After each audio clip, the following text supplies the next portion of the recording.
있습니다. 우리 당회가 평안하고 당회가 든든히 서야 우리 경신교회가 평안하고 든든히 서 나아갈 줄로 믿습니다. 그래서 우리 장로님들 늘 하시는 일들마다 주님께서 형통케 하시고 순적케 하시고 무엇보다 영육에 강건함을 주셔서 우리 경신교회를 섬기고 또 우리 경신교회를 하나님의 은혜의 말씀으로 세우는데 부족함이 없도록 하나님 인도하여 주옵소서, 채워 주옵소서, 역사하여 주옵소서. 함께 기도하시는 저와 여러분 되기를 간절히 소망합니다. 이 시간에는 본문의 말씀 가지고 주여 원하시면 이라는 제목으로 말씀의 은혜를 나눕니다. 우리가 이 세상을 살아가는 가운데에 다 내 뜻대로 되지 않습니다. 그래서 우리가 다 내 뜻대로 되지 않는 우리의 인생을 바라보면서 좌절하거나 실망하거나 낙심할 때가 있습니다. 예전에 한번 소개해드린 바 있는데 제 학부 동기인 한 친구는 총신대학원을 입학하는데 무려 10년 이상의 시간이 걸렸습니다. 무려 11수 만에 합격을 한 것이죠. 아마 올해 목사 안수를 받는 걸로 알고 있습니다. 이 친구도 나름 열심히 입시 공부를 했을 것이고요. 기도도 많이 했을 것입니다. 그런데 왜 주님께서는 그에게 목회자로서의 소명을 주셨음에도 불구하고 이토록 긴 여정, 고난의 여정, 환난의 여정을 주신 것일까요? 또 제가 알고 있는 한 전도사님은 지금은 이제 목사님이시죠. 결혼한 지 8년이 지나도록 아이를 갖지 못하고 있었습니다. 그래서 전국 팔도 유명한 병원은 다 찾아다니면서 약도 먹어보고 또 인공수정도 여러 번 시도해 보았지만 아이가 생기지 않는 것입니다. 이 목사님 부부는 얼마나 간절하게 기도했을까요? 얼마나 열렬하게 애원했겠습니까? 만약 지금까지도 아이를 갖지 못했으면 아마 포기하지 않았을까라는 생각이 듭니다. 여러분, 이러한 일들은 우리 믿는 자들 가운데에서도 얼마든지 일어날 수 있는 일들입니다. 성경은 불의한 재판관이라도 억울한 과부의 끈질긴 요청에 결국 두 손 들고 응답해 준다라고 말씀을 하지만 사실 그렇지 않은 경우도 많이 보게 되는 것이죠. 오랜 기간 우리가 간절히 구하고 소망하는 일들이 끝내 이루어지지 않는다면 우리는 하나님께 이렇게 탄식하며 원망할지도 모릅니다. 주님, 도대체 주님의 뜻이 무엇입니까? 주님, 저를 사랑하시긴 하십니까? 제가 어떻게 하기를 원하십니까? 우리는 하나님을 아버지로 고백하며 신앙생활을 하고 있음에도 불구하고 삶의 현장 속에서 하나님의 뜻이 무엇인지 알 수 없는 경우가 너무나도 많습니다. 하나님의 뜻과 또 우리의 생각의 차이가 너무나도 큰 것 같다는 것이죠. 하나님께서 원하시는 바와 우리가 원한 것 사이에 그 온도차가 너무나도 심하게 느껴지는 것입니다. 혹시 여러분들은 어떠십니까? 열심히 또 간절하게 기도하고 있는데 잘 응답되지 않고 오히려 하나님께서 묵묵부답으로 일관하시는 것처럼 느껴지는 그 부분이 무엇입니까? 이러한 문제에 대하여 오늘 본문은 우리에게 매우 중요한 깨달음을 제시해 주고 있는데요. 오늘 본문을 보시게 되면 한 나병 환자가 등장을 합니다. 그는 분명히 자신의 나병이 치유되기를 간절히 바랬을 것입니다. 그의 간절함은 예수께 나아와서 엎드리는 장면으로 우리는 충분히 유추해 볼 수 있습니다. 그는 유대인들로부터 격리되어서 평생토록 마을 밖에서 살아가야 했을 것입니다. 그런데 이 나병 환자는 예수님께서 마을 밖이 아니라 마을 안에 계실 때에 이 마을 안으로 찾아오는 것입니다. 그가 이미 예수님에 대한 소식을 들었고 자신의 병을 치유하실 수 있는 능력의 주님임을 알고 있었기 때문이죠. 그래서 율법을 어기면서까지 들어가서는 안 되는 마을 안으로 들어가게 되는 것입니다. 그러나 문제는 과연 예수님께서 자기의 병을 낫게 해주실 것인가의 문제인 것이죠. 나병 환자 자신은 낫기를 간절히 바라지만 주님께서 과연 그럴 마음이 있으신가? 물론 주님은 이전에도 여러 병든 자들을 고치시고 귀신 들린 자를 치유하시고 모든 병든 자들을 불쌍히 여겨주시지 않았습니까? 그러나 모든 자들을 다 고쳐주신 건 아니라는 것입니다. 그러니까 하나님 주님께서 나를 치유해 주실 것이라고 하는 확신을 100% 가질 수 없었던 것입니다. 우리는 여기서 나병 환자와 예수님 사이에 존재할 수밖에 없는 기본적인 거리감을 확인하게 되죠. 나병 환자는 예수님의 뜻이 무엇인지 알 수 없었기 때문에 예수님에 대한 어느 정도의 거리감을 가질 수밖에 없었습니다. 만약 주님께서 자신을 반드시 고쳐주시리라는 확신이 있었다면 그는 주님께 더욱 담대하게 나아갈 수 있었을 것입니다. 그러나 그에게는 예수님에 대한 정확한 정보가 없는 것이죠. 그가 가지고 있었던 증거는 다만 소문뿐이었습니다. 예수님께서 병든 자들을 능히 고쳐주시더라 라고 하는 소문만을 가지고 있었다는 것입니다. 그래서 그는 간절한 마음만을 가지고 주님께 이렇게 고백하는 것이죠. 주여, 원하시면 나를 깨끗하게 하실 수 있나이다. 나병 환자의 이 말은 이런 의미입니다. 주님, 저는 지금 이 지독하고 불결한 병이 낫기를 간절히 바라고 있습니다. 제가 듣기에는 주님께서는 병든 자들을 능히 치료해 주실 수 있는 분이라고 들었는데 혹시 저의 병을 치유하실 수 있을까요? 주님께서 저를 낫게 하시려는 그 의향이 있으시다면 분명히 저는 낫게 될 것입니다. 우리가 주님의 뜻을 알지 못할 때 우리는 주님과의 관계 속에서 알 수 없는 거리감을 가질 수밖에 없습니다. 이것은 인간관계 속에서도 마찬가지죠. 우리가 친하게 지내고 싶은 사람은 어떤 사람입니까? 그 속을 알 수 없는 사람, 도통 자신의 그 속내를 비추지 않는 사람, 비밀로 가득한 사람. 우리는 그런 사람들을 그렇게 좋아하지 않습니다. 오히려 그 반대죠. 투명한 사람, 진실한 사람, 진솔한 사람을 좋아합니다. 서로 진실하게 소통될 수 있는 사람을 원하죠. 겉다르고 속다른 사람 말고 겉과 속이 일치하는 사람과 친구하고 싶은 겁니다. 마찬가지로 우리가 주님과 어떤 거리감을 느끼고 있다면 그것은 주님의 뜻과 의향이 우리의 생각과 많이 다르기 때문일 것입니다. 그러나 반대로 우리가 주님이 누구이시고 그 뜻을 잘 알고 있고 그 의향을 잘 알고 있다면 우리는 하나님과 예수님과 그 거리감을 더 좁힐 수 있을 것입니다. 우리는 주님과 더 가까워지고 더 친밀한 관계로 나아갈 수 있게 되는 것이죠. 그렇게 우리의 신앙이 성장하고 성숙해가는 것입니다. 요한복음 15장 15절은 이렇게 말씀합니다. 이제부터는 너희를 종이라 하지 아니하리니 종은 주인이 하는 것을 알지 못함이라. 너희를 친구라 하였노니 내가 내 아버지께 들은 것을 다 너희에게 알게 하였음이라. 누가 주님의 친구가 될 수 있습니까? 주님의 뜻을 아는 자들이라는 것입니다.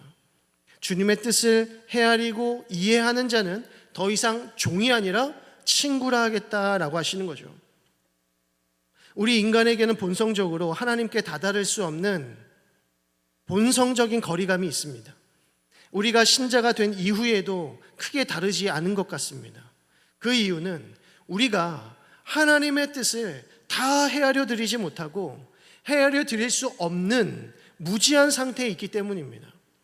이에 우리는 주님과 얼굴과 얼굴을 마주할 그날까지 하나님의 뜻을 온전하게 다 이해할 수 없을 것입니다. 그런 의미에서 나병 환자는 매우 조심스럽게 주님께서 과연 자기 자신을 깨끗하게 해주실 수 있는 그 의향이 있는지를 먼저 물어본 것이죠. 감사하게도 주님께서는 나병 환자를 치유해 주셨습니다.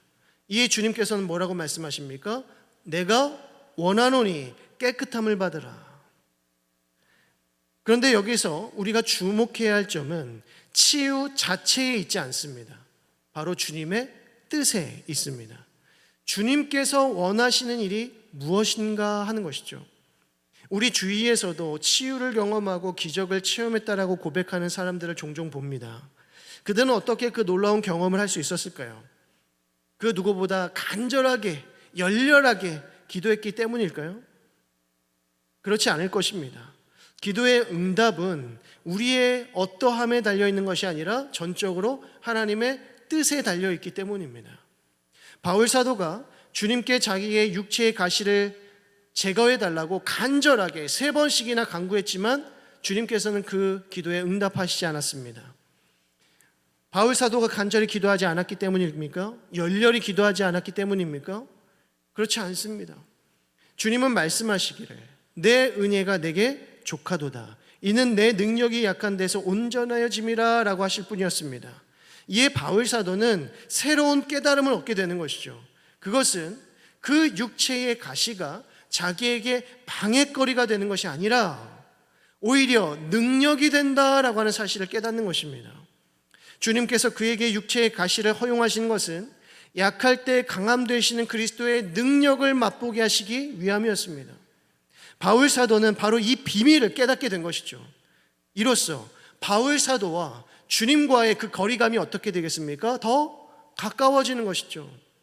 자기의 기도가 응답되었기 때문에 가까워지는 것이 아니라 비록 나의 기도가 응답되지 않았어도 주님의 뜻을 알았기 때문에 우리가 주님과 더 가까워지는 것입니다. 주님께서 이 나병 환자를 고치신 것은 먼저는 하나님의 나라가 예수 그리스도로 말미암아 이 땅에 임하였음을 드러내고자 함이었고, 동시에 그 하나님 나라가 당시 사람들에게 천대받고 부정하다 여겨져 동네 밖으로 버려졌던 죄인들에게까지도 임하였다는 사실을 드러내고자 함이었습니다. 곧 이 사건은 아무리 부정하다 여겨지는 나병 환자일지라도 주님께서 그에게 가까이 가셔서 그를 얼마든지 치유하실 수 있고 그와의 거리감을 좁히실 수 있다라고 하는 것을 보여주시기 위함이었습니다. 여러분, 우리의 신앙이 더욱 깊어지고 성숙해져 간다라고 하는 것은 무엇을 의미합니까? 그것은 하나님 아버지와 우리의 벌어져 있던 그 간격이 점점 더 가까워지는 일입니다. 주님과의 거리감이 가까워지면 가까워질수록 우리는 그만큼 깊고 성숙한 신자들로 세워져 가는 것입니다. 거리감은 결국 생각의 차이에서 오는 것이죠. 서로의 생각의 차이가 크면 클수록 거리감은 더 멀어질 것입니다. 반대로 서로 동일한 생각을 가지고 동일한 마음을 품고 있다면 그는 가까운 친구 사이가 될 것입니다. 부부는 일심동체라는 말이 있죠. 이 말인즉슨 자고로 부부란 한 마음과 한 몸이다라는 뜻입니다. 이것은 참으로 성경적인 의미를 담고 있는데요, 부부는 한 몸일 뿐만 아니라 한 마음을 가진 공동체라는 것입니다. 그러한 관계라는 것이죠. 부부는 한 마음을 품어야 한다는 것입니다. 아무리 한 이불 덮고 자는 가까운 사이일지라도 서로 다른 마음 품고 산다면 먼 관계가 될 것입니다. 그래서 가장 가까운 사이일수록 서로 딴 마음을 품게 된다면 원수지간이 되는 것입니다. 믿었던 도끼에 발등 찍힌다는 것이죠. 그래서 남편과 아내가 서로 원수가 되기가 너무나도 쉬운 것입니다. 성경은 주님과 우리의 관계를 신랑과 아내 사이로 자주 묘사했습니다. 일심동체여야 한다는 것이죠. 연합된 관계여야 한다는 것입니다. 겉으로만 하나인 것이 아니라 그 마음과 생각이 하나여야 한다는 것입니다. 우리가 가진 생각이나 우리의 바람이 주님의 그것과 큰 차이가 생기게 되면 그 관계를 신랑과 신부의 관계로 여기기가 어렵습니다. 그러나 주님의 뜻과 우리의 뜻이 서로 가까워질수록 우리는 주님과 더욱 친밀하게 연합되어지는 것이죠. 성경을 보게 되면 두 어머니가 등장을 합니다. 한 어머니에게는 사랑하는 두 아들들이 있었는데 그들은 둘 다 어부였습니다.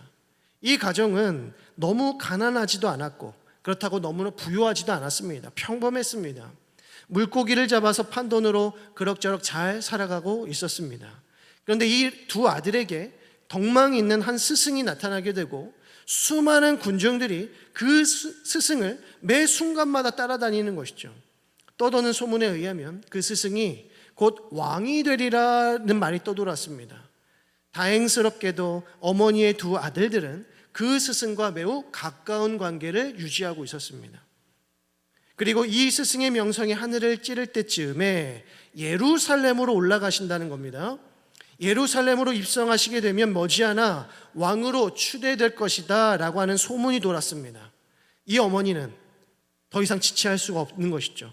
곧바로 스승을 찾아갑니다. 그리고는 이렇게 간청합니다.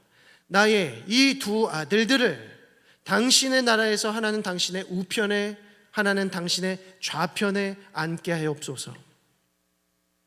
어머니는 두 아들들에게 이 지긋지긋한 어부의 삶을 청산하고 개가천선하여서 높은 자리에 앉아서 세상을 호령하는 인생 역전의 삶을 살아기를 바랬던 것입니다.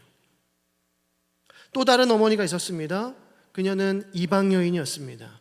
그녀에게는 딸이 하나 있었는데 그마저도 귀신 들렸습니다. 여인은 하나뿐인 딸을 어떻게든지 살려내어야만 했습니다. 그때 한 능력 있는 선지자가 그 지역을 지나가신다는 소식을 듣고 그 앞으로 달려갑니다. 그리고 자기의 딸을 살려달라 애원합니다. 그런데 이 선지자는 그럴 의향이 조금도 없었습니다. 그래서 여인을 모욕하면서 이런 자에 거절했습니다. 그런데 이 여인은 자기를 모욕한 일에 조금도 개의치 아니하고 도리어 부스러기와 같은 은혜를 갈구하기입니다.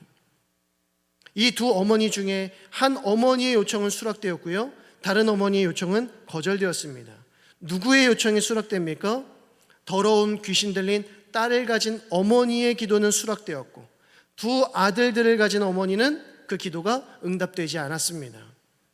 우리가 잘 알다시피 두 아들을 가진 어머니는 세베대의 아들들인 야고보와 요한의 어머니고 더러운 귀신 들린 딸을 가진 어머니는 수로보닉의 여인이었습니다. 왜 어떤 어머니의 요청은 거절되고 어떤 어머니의 요청은 수락된 것일까요? 한쪽의 요구는 들어주기가 수월했고 다른 한쪽의 요구는 들어주기가 어려웠기 때문입니까? 아닙니다. 그 이유는 무척이나 단순합니다. 수로보닉의 여인의 간청이 수락된 것은 그것이 주님의 뜻이었기 때문이고 두 아들의 어머니의 간청은 주님께서 원하시는 바가 아니었기 때문입니다. 주님께서 원하셨던 뜻이 이루어졌을 뿐인 것이죠. 주님께서는 그의 제자들에게 기도를 가르쳐 주실 때 먼저 뭐라고 하십니까? 하나님을 가리켜서 하늘에 계신 우리 아버지여라고 부르게 하십니다.